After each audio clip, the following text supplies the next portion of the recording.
¿Qué tal? Muy buenas tardes, bienvenidos un día más a Localia Vigo, a Vigo Debate. Hablábamos la semana pasada con los sindicatos haciendo un análisis sobre el panorama laboral actual y hemos querido centrar el foco en uno de los sectores que más transformación ha sufrido desde el inicio de la crisis económica, especialmente desde el año 2007 y además uno de los principales sectores en sufrir sus consecuencias. Vamos a hablar sobre el sector de la construcción, porque todos recordamos, además muchos compromisos electorales se centraban en el futuro del sector de la construcción, la recuperación de los puestos de trabajo y las garantías sobre un futuro en el que una vez explotada la burbuja inmobiliaria, pues este sector se pudiese volver a recuperar. Sin embargo, a día de hoy sigue siendo uno de los sectores a los que más le está costando levantar cabeza. Solamente para hacernos una idea tenemos algunos datos. Desde que comenzó la crisis, el que fuera el sector más pujante de la economía española, el sector de la construcción, como decimos, ha perdido 1,7 millones de empleos. Ha pasado de 2,5 millones de puestos de trabajo dependientes del sector de la construcción a, en total, 964.494 puestos de trabajo, según datos del Instituto Nacional de Estadística. Sin duda, datos que dejan entrever y que dejan notar pues, que el sector de la construcción está pasando por un momento muy complicado. Y lo que queremos precisamente en este tiempo de Vigo Debate es analizar el presente del sector de la construcción, pero también el futuro, no tanto el pasado. Ya sabemos y se ha hablado mucho sobre qué es lo que ha ocurrido y por qué ha explotado la burbuja inmobiliaria, pero sí que queremos también tener un poquito esa base histórica, aunque centrarnos sobre todo en cuál es el momento que estamos viviendo y hacia dónde va el sector de la construcción y hacia dónde tiene que ir. Para hablar sobre este asunto nos acompañan pues, el gerente de APEC, por ejemplo, José Antonio Martínez. ¿Qué tal, José Antonio? ¿Cómo está? Hola, buenas tardes. Nos acompaña también el presidente de APROIN, la Asociación de Promotores Inmobiliarios, además presidente también del Círculo de Empresarios de Galicia, el Club Financiero de Vigo, Javier Garrido. ¿Qué tal? Buenas tardes. Hola, buenas tardes a todos. Y nos acompaña también por el sindicato CIGA, Xoán Melón. Xoán, ¿qué tal? ¿Cómo está? Buena tarde. ¿Qué hay? Buena tarde. Bueno, haciendo un poco una panorámica de la situación actual, ¿es tan terrible como indican los datos o es peor todavía, José Antonio, por ejemplo? Bueno, yo creo que los datos ya son bastante terribles como para ponerlos peor de lo que ya está, ¿no? Ciertamente, pues venimos de una crisis tremenda, con 7 años de continuo retroceso en los datos de facturación, de incremento del paro, datos negativos desde el año 2007 hasta la actualidad. La situación actual, a nuestro juicio, es una situación de tender a la estabilización del sector, pero claro, estabilización por abajo. Digamos que llevamos 7 años de caída en picado y entendemos que este puede y debe de ser el año que marque el punto de inflexión. Pero cuando hablas de estabilidad en el sector, parece que se tiene que estabilizar en el punto en el que está. No, hablamos de un punto de inflexión que tiene que suponer el fin de la caída y el inicio de la remontada, supongo, ¿no? Efectivamente. Pretendemos que con un poco de suerte, si la economía, los datos económicos a nivel general nos ayudan, pues este puede ser el año que definitivamente se toque fondo y se pueda empezar otra vez a generar empleo, a generar crecimiento, y si no es este año, por lo menos que la caída sea ínfima comparada con los años anteriores y 2015 sí que sea verdaderamente el año de crecimiento. Decía Florentino Pérez en la Junta de Accionistas de su grupo que habíamos tocado fondo, que el sector de la construcción que había tocado fondo y que ahora lo único que quedaba era pues o estabilizarse, como decíamos, o remontar. Esperemos que ese es el deseo de todos. ¿Tiene pinta de que vaya a remontar? Pues, hombre, España es un país bastante grande. Si me hablas de España o me hablas de Galicia, a lo mejor el diagnóstico que te hago es diferente. Nos centramos un poquito más, si te parece, en lo que nos interesa. Y, bueno, pues entendemos que Galicia, nuestra provincia y en concreto nuestra ciudad, se encuentra en unas condiciones mejores a la media estatal para afrontar con más optimismo pues este nuevo periodo. En todo caso, entendemos que a nivel nacional también 2015 debería ser el año en que efectivamente, si no se producen acontecimientos extraordinarios, toda la economía de la industria de la construcción a nivel estatal también repunte. Javier, coincidís desde APROIN, ¿puede ser este el año de la recuperación y 2015 bueno, yo creo que en materia, el año de la recuperación, el año de la estabilización y 2015 el de la recuperación?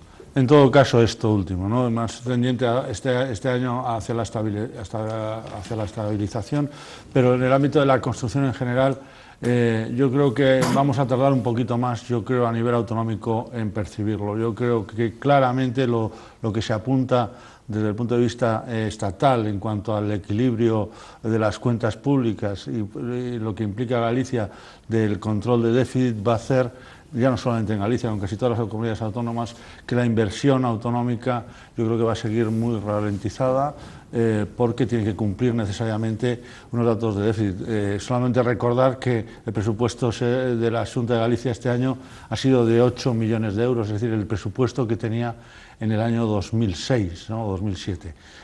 Y no es presumible que vaya a incrementar el presupuesto precisamente por esa imposición que también a su vez deriva de Europa, pero que obliga al gobierno español a hacer que las autonomías sigan por esa vía por lo menos un año más de contención del gasto, ¿no? Por lo tanto, sí que es verdad, como bien dice José Antonio, que las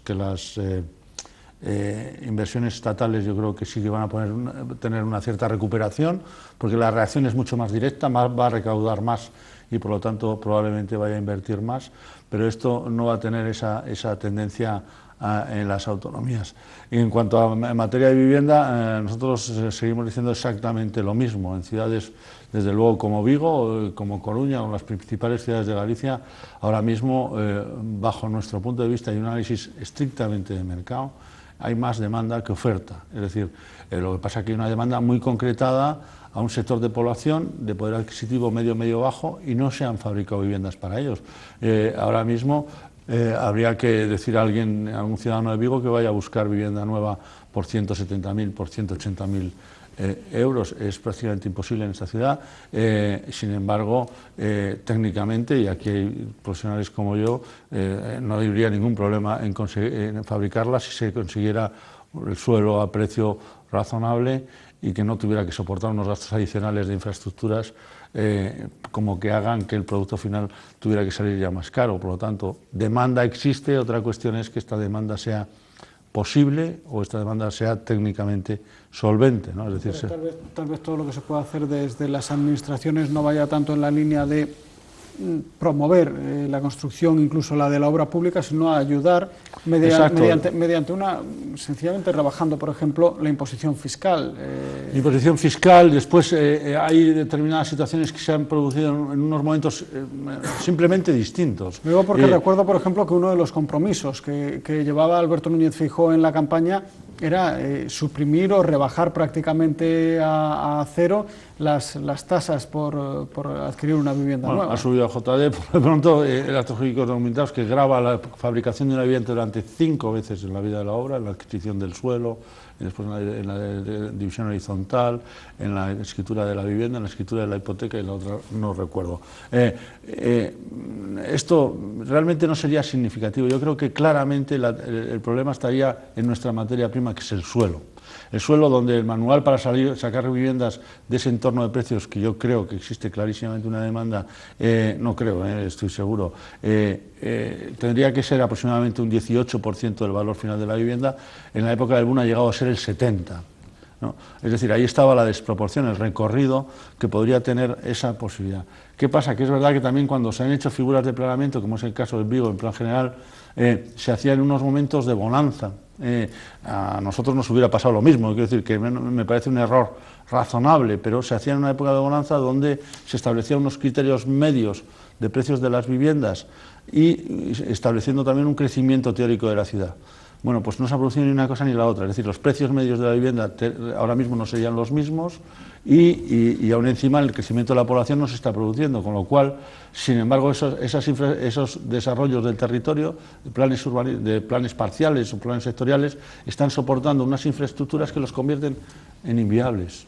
¿Pero ha caído tanto el precio de la vivienda? Bueno, yo no digo que haya caído tanto, porque eso no es constatable. Yo lo que digo es que ahora mismo una demanda a satisfacer sería la demanda clarísima y, por otra parte, la que las entidades públicas deberían ponerse más las pilas es la del sector de población medio bajo. Esto es lo que digo, siempre va a haber gente con mucho dinero que podrá comprar vivienda allá donde se fabrique. Lo que digo es que ahora, desde el punto de vista de organización, tanto sectorial como de vínculo con la administración, lo que había que organizarse es para poder dar salida a las viviendas de este sector de población, que es la vivienda de emancipación, básicamente la gente que se incorpora al mercado de la vivienda, y la vivienda de reposición, que también es un tema históricamente atípico, porque esto viene producido porque hace algunos años, lo sabéis todos, se fabricaron muchas viviendas de un dormitorio o estudios. Esa gente que compró esa vivienda en ese momento ahora necesita, porque tenía un hijo, luego dos, se casa, cambiar. Tiene un hijo, tiene dos, bueno, claro. pues esa, que es mucha menos vivienda que obviamente que la del boom, pues serían, pero son un número bastante interesante de viviendas, no se están fabricando. Yo lo que no veo es esta reacción de las administraciones, incluso a veces de nuestras propias organizaciones, en que esto hay que reaccionar pronto, porque si no la presión de la demanda va a ser muy fuerte, porque nosotros una vivienda que empezáramos a fabricar hoy, un edificio medio de 35 viviendas, no lo entregamos hasta 2.3 años, claro, de media. Es decir, no podremos entregarlas. Hay que tener consideración cuando uno analiza esto, que la presión de la demanda hay que tener también en cuenta el tiempo que se tarda en fabricar. Bueno, Xan, desde el sindicato CIGA, esa fotografía postal que podéis hacer de la situación ahora mismo y sobre el futuro del sector de la construcción. A ver, efectivamente se trata de no punto no que estamos agora e un pouco perspectivas de futuro e a nos gustanos desde o sindicato facer sempre cando facemos valoracións de facelas sobre datos máis ou menos objetivos e máis a curto prazo, non? Cando falamos da construcción, non só podemos falar do que se entende como construcción en obra, sino en todos os sectores tamén complementarios, que non xeneran non poucos postos de traballo, e cando falamos da construcción non só, como se leva falado hasta agora no momento desa tertulia, só de edificación. Efectivamente, os datos din que, comparativos co 2007, de cada 3 traballadores, falamos de referencia 2007 como o punto álxido da actividade do sector, non? Hai 2 de cada 3 traballadores que estaban en activo no 2007 están no paro, non?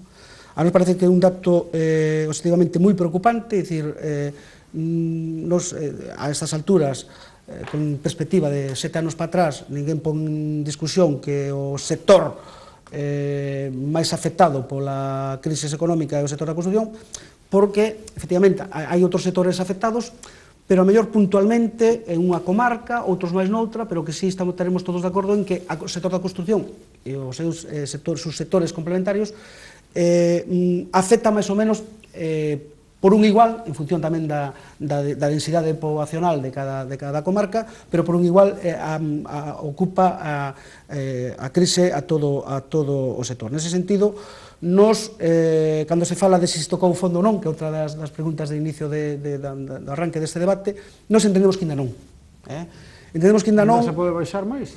A ver, estamos efectivamente con goteos, non estamos na intensidade de fai 2 anos ou de fai 3. E porque tampouco podemos perder perspectiva, que é algo sin iso, que somos unha economía periférica con respecto ao que acontece, os ritmos do que acontece no resto de estados son sempre posteriores, para ben e para mal. Aquí a crise chegou pois non ao mesmo tempo que da intensidade e no tempo que no resto do Estado, e tamén as consecuencias, e ao final, en consecuencia, tampouco se van a dar no mesmo tempo. Entonces, porque nós, insisto, xogamos con datos objetivos e concretos, e a nós ainda todavía estamos falando ainda hoxe en día, cando digo hoxe en día é de onte para hoxe, de regulacións de emprego, de empresas que ainda plantean a estas alturas expedientes de regulación de emprego. Eso quere dicir que non se tocou o fondo, non? Entonces, non que a mesma intensidade, insisto, e a máis a contagotas e máis, porque claro, xa é difícil xa a estas alturas que a intensidade sea a mesma, non? Pero entonces, e en ese sentido, sobre a perspectiva de futuro, nós non queremos